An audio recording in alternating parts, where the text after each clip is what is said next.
할렐루야, 주님의 이름으로 문안드립니다. 우리 다 같이 사도신경으로 신앙 고백하심으로 4월 14일 금요일 새벽 예배를 시작하겠습니다.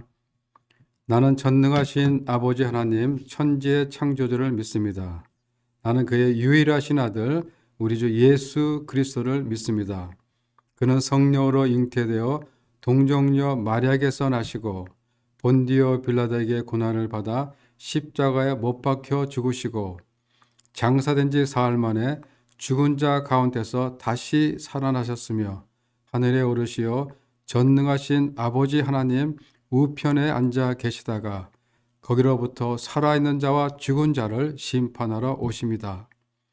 나는 성령을 믿으며 거룩한 공교회와 성도의 교제와 죄를 용서받는 것과 몸의 부활과 영생을 믿습니다. 아멘.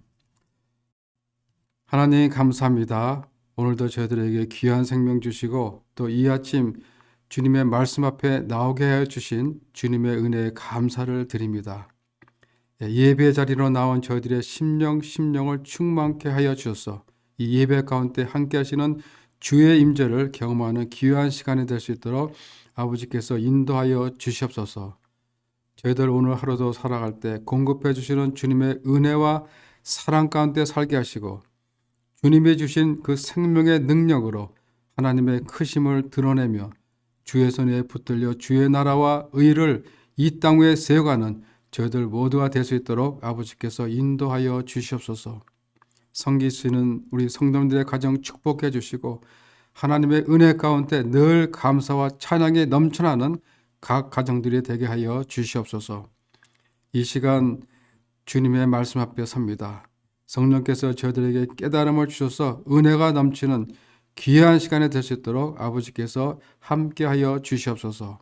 감사를 드리며 예수님 이름으로 기도드리옵나이다. 아멘. 오늘 우리에게 주신 하나님의 말씀은 사무엘상 25장 1절부터 8절입니다. 사무엘상 25장 1절부터 8절 찾으셨으면 제가 봉독해 드리겠습니다. 사무엘이 죽었다. 온 이스라엘 백성이 모여 그의 죽음을 슬퍼하며 울고 그의 고향 라마에 그를 장사하였다. 그 뒤에 다윗은 바란 광야로 내려갔다. 그 무렵에 마온에 어떤 사람이 살았는데 갈멜의 목장을 가지고 있었고 아주 잘 사는 사람이었다. 그가 가진 가축은 양떼가 3,000마리, 염소떼가 1,000마리였다. 그는 마침 갈멜에 와서 양털을 깎고 있었다. 그 사람의 이름은 나발이며 그 아내의 이름은 아비가일이었다. 이 여인은 이해심도 많고 용모도 아름다웠으나 그 남편은 고집이 세고 행실이 포악하였다. 그는 갈렙 족속이었다. 그런데 나발이 양털을 깎는다는 소식을 다윗이 광야에서 듣고 자기 부하들 가운데 젊은이 10사람에게 임무를 주어서 그에게 보냈다. 너희는 갈멜로 올라가 나발을 찾아가서 나의 이름으로 안부를 전하여라. 너희는 그에게 이렇게 나의 말을 전하여라. 만수무강을 빕니다. 어른도 평안하시고 집안이 모두 평안하시기를 빕니다. 어른의 모든 소유도 번창하기를 빕니다. 지금 일꾼들을 데리고 양털을 깎고 계시다는 소식을 들었습니다. 어른의 목자들이 우리와 함께 있었는데 우리는 그들을 괴롭힌 일도 없으며 그들이 갈멜에 있는 동안에 양 한 마리도 잃어버린 것이 없었습니다. 일꾼들에게 물어보시면 그들이 사실대로 대답할 것입니다. 그리고 우리들이 잔치를 벌이는 좋은 날에 어른을 찾아왔으니 제가 보낸 젊은이들을 너그럽게 보시고 부디 어른의 종들이나 다름없는 저의 부하들과 아들이나 다름없는 이 다윗을 생각하셔서 먹거리를 좀 들려 보내주십시오. 아멘. 주신 말씀 다시 한번 천천히 읽으시고 개인적으로 묵상하는 시간을 가지시기 바랍니다.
오늘 본문은 사무엘의 죽음 이후 바란 광야로 내려간 다윗에게 일어난 사건입니다.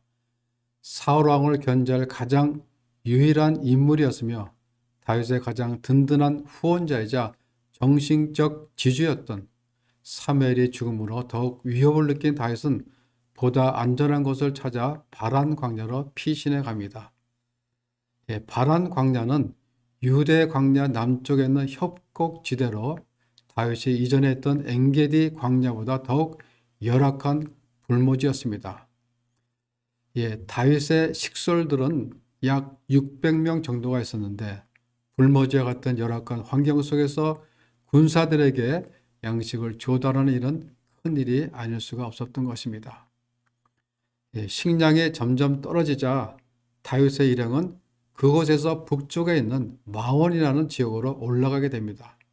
그곳에서는 나발이라는 부자가 살고 있다는 소문을 듣고 그에게 도움을 청합니다.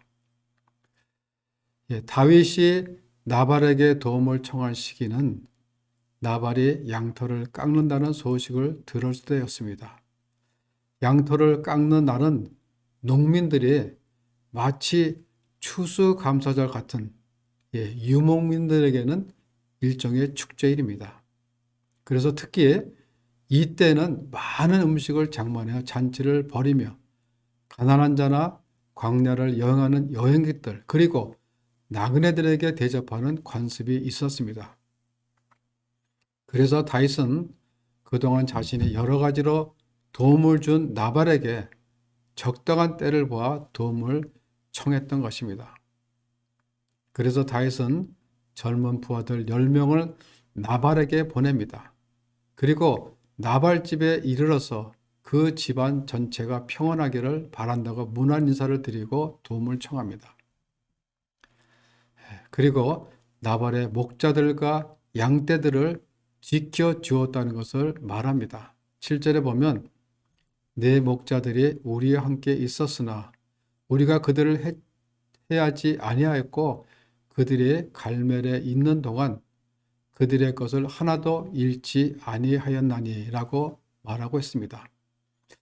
사실 다윗의 부하들은 그 지역에 빈번하게 침범하는 이방 족속들로부터 나발의 목자들과 나발의 양떼를 지켜주었던 것입니다.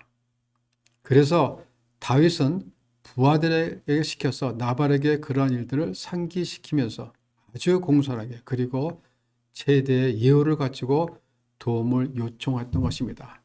그런데 나발은 다윗의 이러한 정중한 부탁을 한마디로 거절합니다.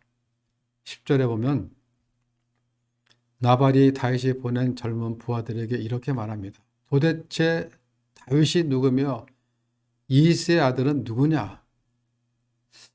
한마디로 말하면 어디서 굴러 들어온지도 모르는 사람이 아니냐라는 것입니다. 그 당시 다윗의 명성이 그 일대에 자자했으므로 나발도 틀림없이 다윗에 대해 어느 정도 들어서 알고 있었을 것입니다.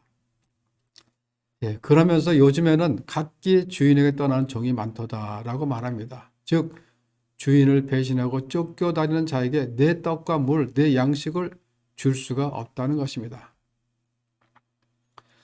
나발은 다윗의 부하들이 자신의 목자들과 양떼들을 보호해 주었다는 사실도 알고 있었고 다윗이 처한 상황도 잘 알고 있었을 텐데 다윗이 보낸 사람들의 부탁을 단호히 거절한 것입니다. 단순히 거절한 것이 아니라 아주 경멸하는 어조로 다윗을 모욕하였던 것입니다. 그래서 이 소식을 전령으로부터 전해 듣는 다윗은 말할 수 없을 만큼 격분하였고 이에 다윗은 자신의 군사를 동원하여 나발과 그에 속한 모든 자들을 진멸하려고 합니다. 내가 어떻게 은혜를 저들에게 베풀었는데 저들이 나의 선을 배은망덕으로 갚으니 내가 그들을 쳐서 단 한 명이라도 남겨두지 않겠다 라고 분노가 머리끝까지 오른 것입니다. 다윗이 나발을 진멸하라고 400명의 군사를 데리고 나설 즈음에 이 소식을 그녀의 종으로부터 전해 들은 나발의 아내 아비가일의 지혜로 위기의 사건이 수습이 됩니다. 그래서 다윗은 신정 국가의 왕이 될 자로서 치명적인 실수를 범할 뻔했으나 나발의 아내 아비가일의 지혜로 인해 그 위기를 넘긴 사실을 25장에서 기록하고 있습니다. 오늘 우리가 8절까지 읽었지만 25장은 전체 하나의 이야기입니다. 25장에서 등장하는 우리 세 사람의 인물에 관해 우리가 살펴보면 첫 번째는 나발의 어리석음으로 인한 그의 잘못된 재물관을 볼 수 있습니다. 성경에 보면 나발의 이름을 소개하기 전에 그가 어떤 사람이었는가를 소개합니다. 첫 번째 수식어가 그 사람의 삶을 보여줍니다. 2절에 보면 나발은 양이 3,000마리, 염소 1,000마리를 소유하고 있는 심히 부한 사람이라고 성경은 소개하고 있습니다. 심히 부하다라는 말은 보통 부자가 아니라 상당한 재산가였음을 말해주고 있습니다. 다시 말하면 돈밖에 모르는 재물이 그의 인생의 전부였던 사람이라는 것입니다. 나발은 재물과 돈을 그의 생애 최고의 목표로 삼았던 사람이라는 것입니다. 한마디로 말하자면 돈을 모으기만 알았지 쓸 줄을 모르는 그런 사람이라는 것입니다. 그리고 나발은 그 이름대로 미련한 자며 완고하고 행실이 악하며 불량한 사람이라고 성경은 기록하고 있습니다. 그렇기 때문에 그는 자기 아내로부터 가까운 친지로부터 심지어는 그가 부리는 종들로부터 마음을 얻지 못했던 것입니다. 우리가 14절에 보면 나발의 종들이 아비가일에게 그간 일어났던 일들을 다 말하였다는 것은 그들도 주인의 행실이 악함을 알고 있다는 것입니다. 어떻게 보면 나발은 그 나름대로 세상에서 성공한 사람이라고 볼 수가 있습니다. 거기다가 총명하고 아름다운 아내도 있습니다. 그런데 무엇이 없냐면 지혜가 없는 것입니다. 하나님이 다 주셨는데 하나님의 지혜가 없으면 나발 같은 어리석은 부자가 될 수밖에 없다는 것입니다. 일상생활 속에서 지혜란 자기에게 주어진 은사와 물질을 통해서 주변 사람들을 얻고 또 세워줄 줄 아는 자신에게 주어진 물질을 사용할 줄 아는 것, 이런 것들이 일상의 지혜인데 그는 이웃에게는 무관심하고 베풀고 나눌지도 모르는 오로지 자신의 만족과 즐거움을 위해 살아왔던 것입니다. 물론 부를 축적하는 것도 중요하지만은 부를 주신 하나님의 뜻을 깨달아 그것을 어떻게 사용하느냐가 더 중요합니다. 그래서 한 사람의 그 인격의 가치는 물질을 얼마나 소유했느냐에 달려있지 않고 그 소유의 물질을 어떻게 사용했느냐에 따라서 평가가 되는 것입니다. 나발은 다윗을 얼마든지 도와줄 수 있는 재력이 있는 사람이었습니다. 어려운 상황에 처한 다윗을 도와주었더라면 그에게 얼마나 큰 힘이 되었겠습니까? 훗날에 왕의 목숨을 살려준 자로서 큰 포상을 받았을 것입니다. 그리고 그 지역에서 덕망이 높은 지주로 칭송도 받았을 것입니다. 그러나 그의 어리석음과 탐욕으로 인해 결국 모든 사람들로부터 외면을 당하고 추악한 모습으로 떨어져 죽음에까지 이르게 됨을 볼 수가 있습니다. 우리는 때로는 나발 같은 어리석음을 가질 때가 있습니다. 하나님의 마음으로 이웃을 대하지 않고 교만함과 더 가지려는 욕심, 무례함으로 이웃을 대할 때가 있다는 것입니다. 예수님은 아주 작은 사람, 소외되고 힘이 없는 사람들에게 대하는 것이 나에게 하는 것이라고 말씀하십니다. 여러분, 우리의 모든 것은 우리의 소유가 아니라 하나님이 주신 것임을 잊어서는 안 됩니다. 우리는 하나님의 주신 것들을 잠시 보관하며 관리하는 청지기임에 불과합니다. 그래서 우리 그리스도인들은 하나님의 주신 물질을 주님의 뜻 가운데 지혜롭게 잘 사용하여야 된다는 것입니다. 두 번째는 우리는 본문에서 다윗의 분노를 보게 되는데, 이 분노로 인해 자신이 직접 보복하려고 하는 그 다윗을 반면교사 삼아야 할 것이 있는데, 그것은 사람은 분노로 인해 자신을 자제할 수 없을 때, 통제할 수 없을 때 말과 행동을 조심해야 한다는 것입니다.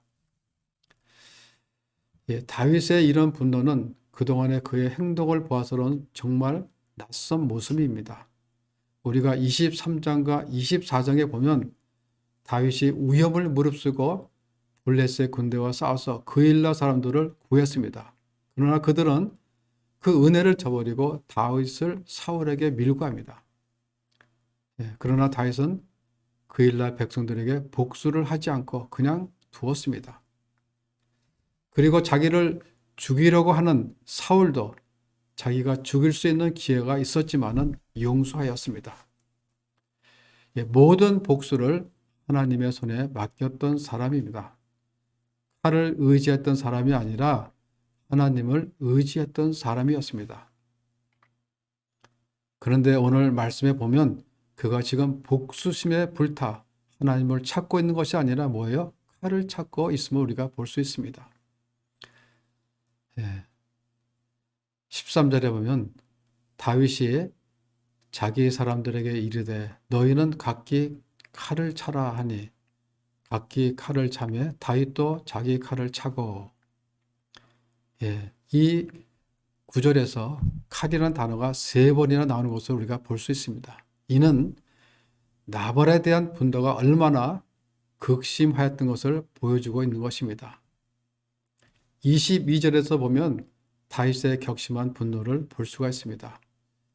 내가 그에게 속한 모든 남자 가운데 한 사람이라도 아침까지 남겨두면 하나님은 다윗에게 벌을 내리시고 또 내리시기를 원하노라 라고 말하고 있습니다.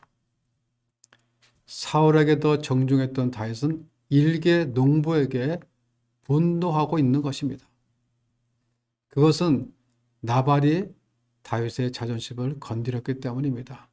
골리앗을 쓰러뜨리고 수많은 전쟁을 통해서 이스라엘을 살려낸 다윗을 그냥 이름 없는 어떤 시장 작패 취급하고 또 거짓 취급하고 게다가 사울 왕을 배신한 종이라고 모독했던 것입니다. 그러니 열받지 않을 수가 없는 것이죠. 그래서 다윗은 오직 분노에 쌓여 복수심에 불타 있었던 것입니다. 여러분, 우리는 인간이기 때문에 감정적인 존재입니다. 화가 나는 것 자체를 어떻게 하겠습니까? 그러나 성경은 우리가 그 분노를 통제하지 못하면 걷잡을 수 없는 일이 일어난다라고 경고합니다. 에베소서 4장 26절에 보면 분을 내어도 죄를 짓지 말며 해가 지도록 분을 품지 말고 마귀에게 틈을 주지 말라라고 하십니다. 분을 내도 죄를 짓지 말라는 것은 화가 난 상태에서 죄를 짓지 말라는 것입니다. 화가 난 상태 자체를 성경은 뭐라고 하지 않습니다. 그러나 화가 난 상태에서 죄를 짓는 것은 안 된다는 것이랍니다. 그리고 해가 지도록 분을 품고 있으면 그것은 마귀에게 틈을 주는 것이다 라고 말하고 있습니다. 그러니까 분을 해결하지 못하고 내 안에 꾹꾹 쌓아두어서 하루가 지나도록 그대로 놔두면 그것은 뭐예요? 마귀가 기승하기 좋은 장소가 된다는 것입니다. 여러분, 화가 난 상태에서 말하고 행동하는 것을 우리는 조심해야 합니다. 왜냐하면 그때가 가장 죄 짓기가 쉽기 때문입니다. 그것은 내가 분노할 때 내 안에 있는 옛사람이 튀어나오기 때문입니다. 그래서 화가 났을 때 하는 결정은 나중에 보면 이것은 어리석은 결정이라는 것을 알고 후회할 때가 많다는 것입니다. 분노를 통제 못할 때 마귀가 달라붙어서 그렇게 우리를 만드는 것입니다. 지금 다윗이 그러고 있는 것입니다. 다윗도 하나님의 사람이지만은 분노를 통제 못하면 잠시 이성을 잃고 이런 잔인한 사람이 될 수가 있다는 것입니다. 여러분들도 살아오면서 이러한 상황들을 삶 속에서 겪으신 분들도 계실 것입니다. 우리가 로마서 12장 19절 하면 내 사랑하는 자들아 너희가 친히 원수를 갚지 말고 진노하신 이에 맡기라. 원수 갚는 일은 내게 있으니까 내게 갚으라 라고 말씀하십니다. 왜냐하면 우리 모두도 불의한 자이기 때문입니다. 그래서 우리에게는 원수 갚을 권한이 사실 없습니다. 어떻게 죄인이 죄인을 심판할 수가 있습니까? 상대가 명백히 잘못을 저질렀다 할지라도 우리는 친히 원수를 갚지 말아야 합니다. 오난은 또 오난을 낳기 때문입니다. 예수님은 검을 쓰는 자는 검으로 망하느니라 라고 하십니다. 그런데 성경에서 이렇게 경고하는데도 많은 우리 그리스도인들이 분을 못 이기고 자기가 칼을 후들이다가 비극을 자초하는 경우를 우리가 종종 보게 됩니다. 우리가 악을 악으로 이기려 하면 그것은 또 다른 악이 될 것입니다. 우리 속에 미움과 분노가 치오르면 그 문제를 하나님께 맡겨 두십시오. 사람에게 갚는 것이 아니라 하나님께서 갚아주시도록 맡기시면 됩니다. 다윗의 일시적인 분노로 인하여 그의 손에 피 흘리는 죄를 짓게 되므로 그의 소명과 명예에 대한 손상을 얻게 될지도 모르는 그런 고비에서 한 총명한 여인, 그 여인의 지혜로 벗어나게 됩니다. 분노한 다윗을 가라앉힌 것은 나발의 아내 아비가일을 통한 하나님의 역사였습니다. 다윗이 나발을 진멸하려고 400명의 군사를 데리고 나설 점에 나발의 하인 하나가 나발의 아내 아비가일에게 그동안 나발과 다윗이 보낸 사안들 사이에 벌어졌던 일들을 말해줍니다. 종들을 통해 모든 상황을 알게 된 아비가일은 사태의 심각성을 인식하고 자기 남편에게 알리지 않고 즉시 행동으로 옮깁니다. 그리고 그녀는 급히 여러 가지 많은 종류의 음식을 마련하여 나귀에 싣고 하인들 편에 먼저 보냅니다. 그리고 그녀는 그 뒤를 따라갑니다. 아비가일이 준비한 음식은 다윗의 600명이나 되는 식솔에게는 턱없이 모자라지만은 당장 다윗의 분노를 가라앉힐 만한 그 성의로는 충분했습니다. 다윗의 군대를 중간에서 만나게 된 아비가일은 다윗을 보자마자 땅에 엎드려 내 주라고 하고 자신을 여종이라 합니다. 아주 낮은 자세로 다윗을 대하였던 것입니다. 그리고 남편의 죄를 자기에게 돌리라고 하면서 그녀는 겸손하고 그리고 낮은 자세로 잘못을 인정합니다. 그리고 하나님께서는 당신의 고귀한 칼을 더럽히지 않도록 저를 보내서 지금 막으셨다라고 합니다. 당신의 모든 원수들처럼 나발도 하나님의 심판을 받을 것입니다 라고 하면서 남편의 잘못을 하나도 변명하지 않고 인정합니다. 그 말을 듣고 있던 다윗은 분노가 가라앉기 시작했던 것입니다.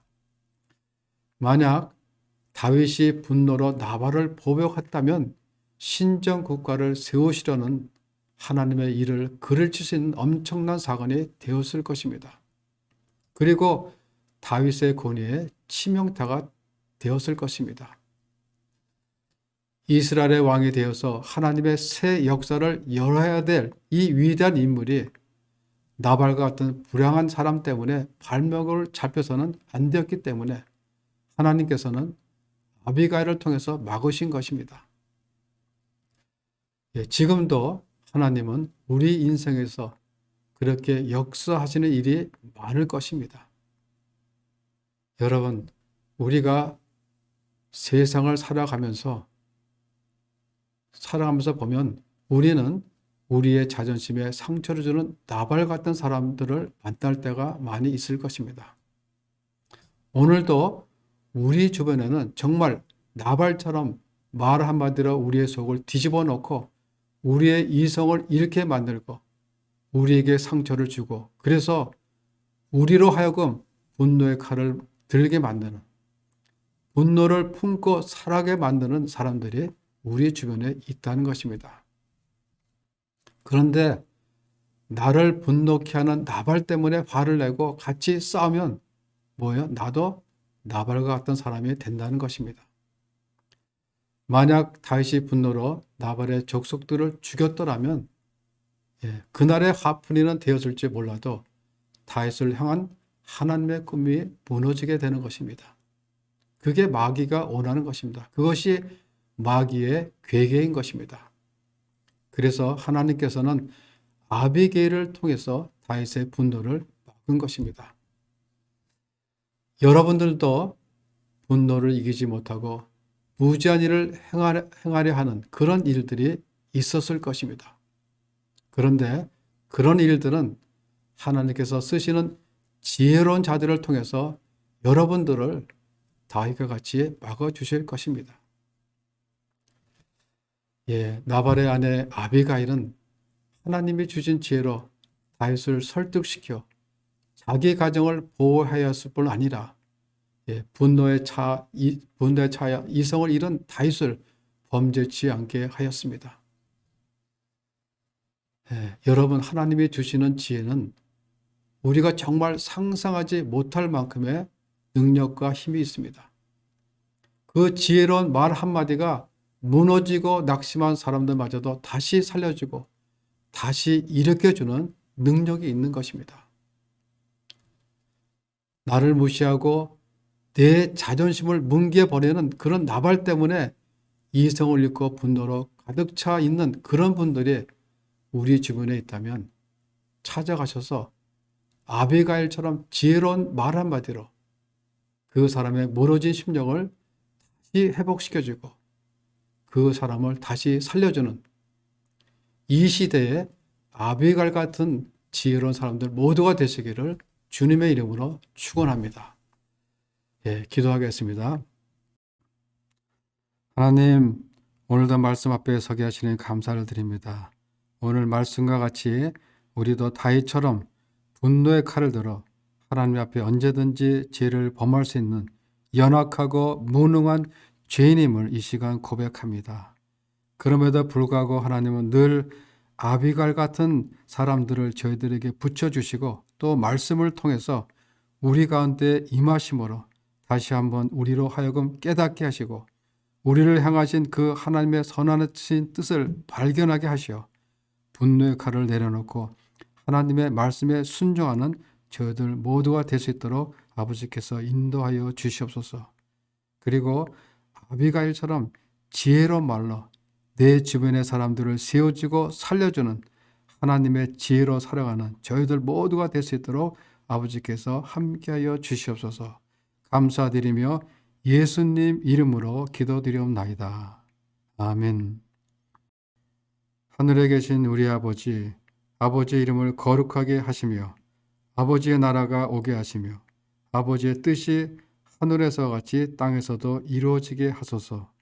오늘 우리에게 일용할 양식을 주시고 우리가 우리에게 잘못한 사람을 용서하여 준 것 같이 우리 죄를 용서하여 주시고 우리를 시험에 빠지지 않게 하시고 악에서 구하소서. 나라와 권능과 영광이 영원히 아버지의 것입니다. 아멘.